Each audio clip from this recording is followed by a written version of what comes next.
On va aller plus loin encore sur cette question avec vous, Jean-Christophe Couvi. Bonjour, merci de nous rejoindre via Skype. Vous êtes secrétaire national unité SGP. On le voit, il y a eu des refus dans son cas systématiques, plusieurs, 8 je crois, de se soumettre à des tests PCR. Il a fallu trouver la parade. On se dit dans ces conditions, comment va-t-on réussir à réaliser toutes les OQTF que Gérald Darmanin nous promet ?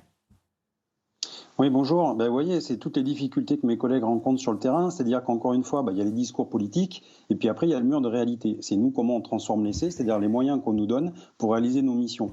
Et donc, on voit bien un petit peu que déjà, nous, dans les centres de rétention, on n'a pas non plus les effectifs au complet, hein. Actuellement, on tourne à peu près à 78% de taux d'occupation et il nous manque, pour arriver à 100%, environ 700 policiers dans les centres de rétention administrative. Voilà, le ratio, c'est un retenu pour 1,7 fonctionnaires.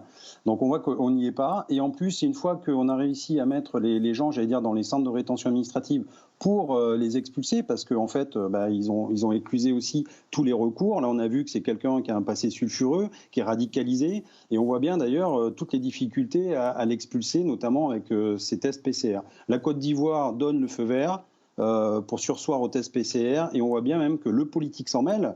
Bon, je ne sais pas si vous allez en parler, mais il y a eu effectivement une intervention d'une députée LFI qui est venue encore mettre du trouble dans cette expulsion. Donc nous, on a vraiment des difficultés si le politique s'invite en plus pour nous mettre des bâtons dans les roues.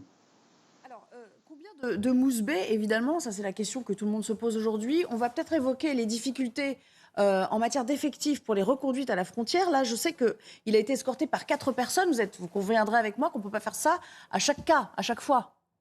Non, en fait, on a mis quatre fonctionnaires de police parce que c'est quelqu'un qui a déjà eu un passé, j'allais dire, un peu violent. Il n'a pas respecté effectivement les conditions pour quand il était en semi-liberté. Et surtout, c'est que même en prison, il a été violent. Et donc, on voit bien que cette personne-là qui est radicalisée, nous, on met 4 fonctionnaires parce qu'on veut que ça se passe bien.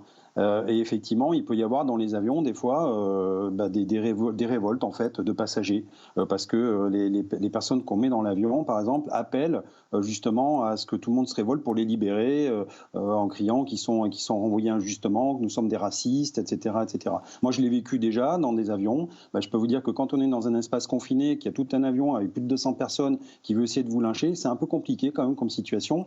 N'oublions pas que voilà, on n'est pas armé dans les avions et donc on doit faire preuve de psychologie, de calmer un peu tout le monde et on appelle les renforts qui sont de la police aux frontières pour essayer justement d'évacuer cet avion. Juste un mot à propos de sa radicalisation. On a coutume de parler des fichiers S.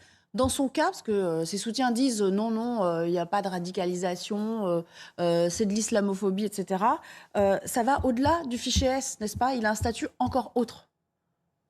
Oui, en fait, il est inscrit dans un fichier pour nous, voilà, on a des éléments de langage pour dire que vraiment, effectivement, on a retrouvé des livres sur le wahhabisme dans sa cellule. On sait que voilà, il y a des écoutes, il est suivi. Enfin, on peut suivre son parcours de radicalisé. Et quand on a des éléments vraiment probants que cette personne est un danger sur le territoire, effectivement, on l'expulse. Voilà, donc un arrêté d'expulsion qui est pris par le ministère. Et donc, du coup, nous, on exécute la loi. Voilà. Donc, si après, on lui trouve des circonstances atténuantes, des circonstances politiques, ça, c'est plus de notre ressort. Maintenant, il faut défendre peut-être les bonnes personnes. Voilà, nous, c'est quelqu'un qui, foncièrement, je ne veux pas rentrer dans le sujet, mais quand on a passé 15 ans de sa vie en prison et qu'on a 38 ans et qu'on n'a rien fait à part de la délinquance, des vols en réunion, des ports d'armes, des refus d'obtempérer, enfin, on voit bien que c'est un individu, encore une fois, qui n'a rien à faire sur le territoire français. Merci beaucoup Jean-Christophe Couvi d'avoir répondu à nos questions.